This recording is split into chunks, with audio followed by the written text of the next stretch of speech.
Welcome to the CUGA policy system, governance by construction for generalist agents.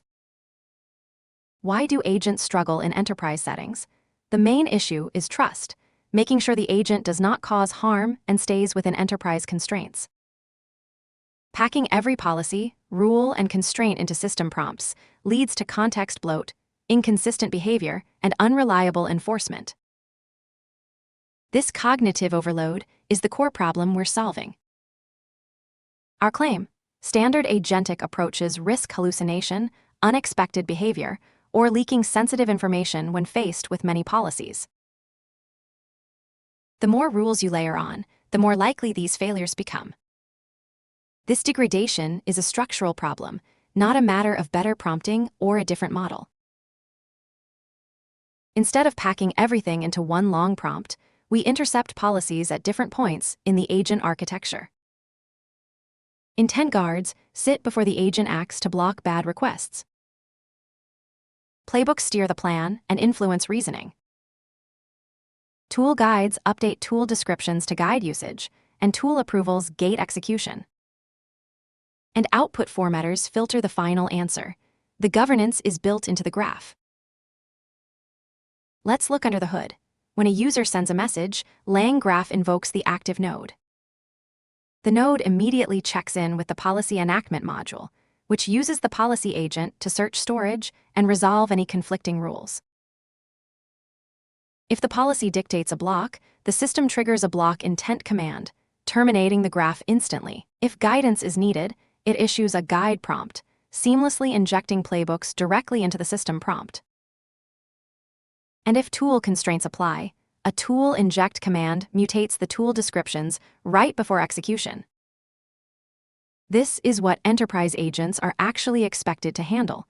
Let's look at a typical healthcare policy. It includes mandatory tool sequences, like always calling find care suggestions before find care specialty. Pagination requirements, where the API returns only 5 providers per page and you must check all pages. And network status filtering rules. An agent cannot reliably internalize all of this through a prompt. Let's see how this works with the primary care policy we just reviewed. A user asks to find primary care doctors nearby. The playbook from the previous slide gets injected, providing the mandatory step sequence. Get coverage, call suggestions first, extract codes, then search with pagination.